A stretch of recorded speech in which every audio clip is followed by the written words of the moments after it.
শুভ সকাল আমার প্রিয় বন্ধুরা, তোমরা কেমন আছো? আশা করি তোমরা সবাই ভালো আছো। আর তোমাদের আশীর্বাদে আমরাও ভালো আছি। নদিয়া জেলার ছোট্ট একটি গ্রাম থেকে আমি লিপি চলে এসেছি আবার নতুন একটা ব্লগ নিয়ে। নিশ্চয়ই ব্লগটি তোমাদের ভালো লাগবে। যদি ভালো লাগে তাহলে একটি লাইক দিয়ে সাবস্ক্রাইব করে আমার পাশে থেকো। আর পুরো ভিডিওটি দেখার জন্য অনেক অনুরোধ রইল। ঘুম থেকে উঠেছি যখন, তখন ঘড়ির কাঁটায় বাজে 6টা। আর 6টা থেকেই আমার কাজ শুরু হয়ে যায়। সকালে উঠে বাসি কাজ সব সারা হয়ে গেছে, তারপরে দেখলে চা করলাম, চা খেয়ে আমি আমার কাজে লেগে পড়েছি। আজকে সকালে আমি রান্না করিনি, কেননা কালকের রাতের ভাত ছিল, সে ভাত দিয়ে সকালে গরম করে খেয়ে নিয়েছি।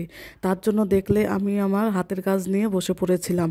তারপরে সেই কাজটুকু করে উঠে গ্যাস মুছলাম, গ্যাস মুছে নিচে যে টমেটো থাকে সেইগুলো মুছে তারপরে আমি রান্না করেছি হচ্ছে ডাল, আলু পেঁয়াজ দিয়ে ভাজা, পটল ভাজা, শাক ভাজা, উচ্ছে ভাজা। রান্না করার পরে যে বাসনগুলো থাকে সেই বাসনগুলো কলপারে নিয়ে আমি মেজে নিয়েছি, মেজে নিয়ে ধুয়ে নিচ্ছি, দেখতেই পাচ্ছ।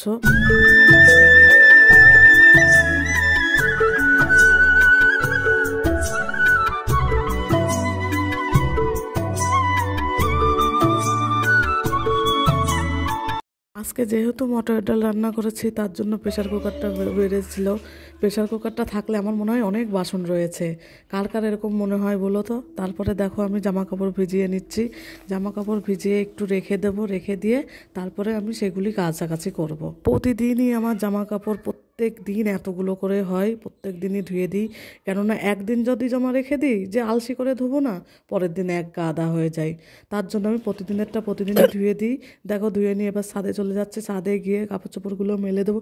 খুব রোদ্দুর উঠেছে, এখন বাজে তোমার 12টা মতো।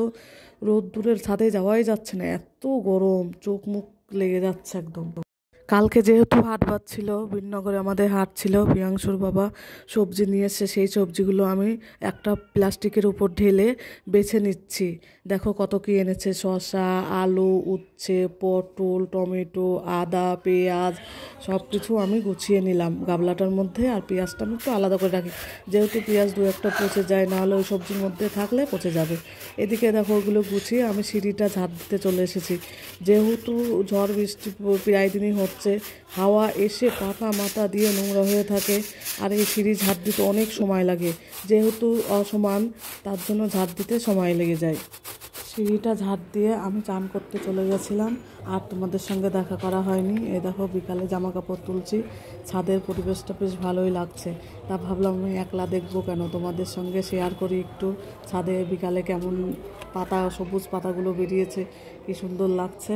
আজকের ভিডিওটি এই পর্যন্তই রাখলাম, দেখা হচ্ছে পরের ভিডিওতে।